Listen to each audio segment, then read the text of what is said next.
welcome back to another video on the channel. I'm about to 2K, and since the PG3 has been out for a while and I've gotten a bunch of games in them, I thought it was fair to compare the PG1, the PG2, and the PG3. Just a quick disclaimer in this video, we are not going to be talking about 2.5 because essentially it's the same shoe with a strap. The only difference is the lockdown is different. So in a sense, the PG 2.5, we'll get into that a little bit later, but right now we're going to compare the original line, the PG1, the PG2, and lastly the PG3. Starting of course with the PG1. I also wanted to shout out Richard Gia for asking a comparison of the PG2 and the PG3, but why don't we kick it up a bit and include version number 1. The PG1 was a more of an interesting shoe as I was coming off, I would say, a rather nasty knee injury, and I was curious on how this shoe would perform. But luckily I bit the bullet and I love this shoe. First of all, this is the only low top in this line. It's mainly because of this weird strap system that they had. Lockdown obviously is number 1 in the PG1 because of this strap. You can tighten it all the way, you can loosen it however you'd like. Not only that, this is the first shoe that did introduce this, well, not really the first shoe, but this shoe did introduce this this little thing here, this little zoom unit up here. It's not full length zoom, although I would prefer full length zoom, but hey, it's okay for what it is. On top of that, this shoe is really comfortable to wear. Like I said, with the PG line especially, you don't really get that afterburn of like your sides hurting, and being that I do have wide feet, it really doesn't burn for me. Also do keep in mind that this is actually one of the most worn shoes in the NBA, and I think that just does a testament to how the PG1 team designed this shoe. Other than that, it's a really comfortable shoe. I can suede, you know, everything like that, all perfectly fine, but I do prefer to wear this outdoors mainly because of its rugged interior and everything. So yeah, PG1 is good indoor and outdoor. I still prefer to wear this outdoor mainly because of its style and everything, and well, grip is awesome. And yeah, there's some interesting numbers here as well. There's obviously there's his number right here, and then there's some other numbers as well. But other than that, the PG1 is a pretty good shoe. I would rock this any day of the week. Comparison to the PG2 though is a little bit different. When you look at the PG2's design, you go from a low top to a mid top just because of the fact that Paul George was coming off of the injury from Team USA. This one feels like a boot, so you're pretty snugged in, versus having a 2.5 with the strap. You get even more lockdown support. The one gripe I have with this shoe is one of my eyelets did fall off. I'm talking about the eyelet, sorry. One of the eyelets did fall off of the shoe, which was very annoying for me. I would have rather wanted less cushioning on this, but I do understand where they were coming from with the fact that Paul George was still coming off of that injury.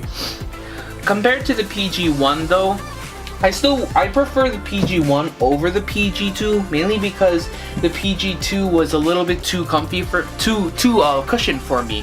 And although I am a big man, I do like the responsive feel, so having this type of less cushion is not really that awesome for me. As well as having the zoom on the forefoot as well, your ankles are a little bit more snugged in together, so that's a plus with the PG2. The PG2 though, you can now get it for pretty cheap, and the 2.5 did help with a lot of the lockdown issues that it was having before. Would I get the PG2 over the PG 2.5? Probably. I don't really need the strap, but if you are one of those people that like to jab a lot, you should go ahead and grab the PG 2.5 because of that strap itself. Next up, we are moving up to the newest line in the shoe, the PG3, which pretty much is the PG2, just without the cushioning. It almost mimics the same style of shoe as well, And it's one of my biggest gripes is that the traction keeps changing in between these shoes. In the PG3 you have the craters, in PG2 you have this wavy format like the ocean, and then in the PG1 you have this straightforward tire heel thingy. I guess it was to mimic the road. Every time they change the grip, it's always different, and personally this is why I would always lean to the PG1. It's because of the traction is way better on the PG1 compared to the 2 and the 3. But the 3 I think does a way better job. It is pretty much the improvement on the PG2. It's a lot more responsive than I remember than the PG2, but it does meet up with the PG1. The PG1 and the PG3 are kind of the same type of shoe. It's just that the PG3 is the more improved version of the PG2. So in my opinion, there's no difference between these 3 different type of shoes. I honestly would rock either pair, but I always would just go for whatever is the most current out there.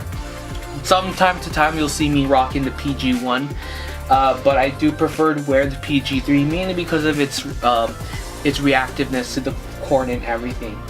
Other than that, I'll swap out the PG3 for the LeBron, so it doesn't matter for me. But in the end of the day, how it compares, it's really just depending on you as the player. You can't really say that one shoe is better than the other.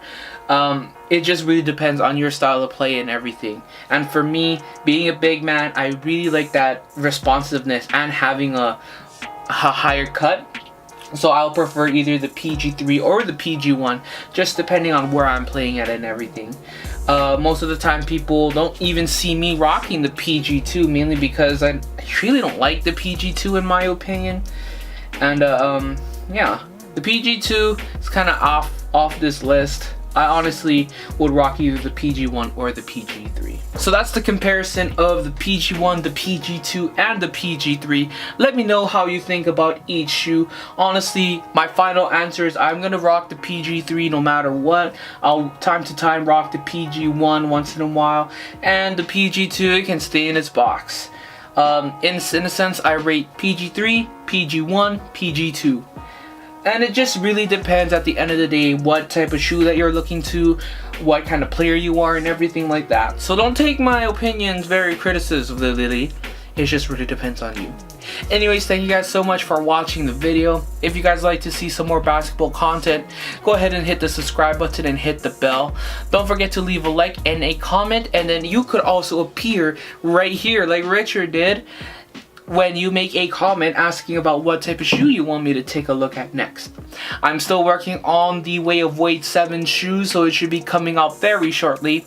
Other than that, I'll see you folks next week. Let's keep balling, get it out. Pew, pew, pew.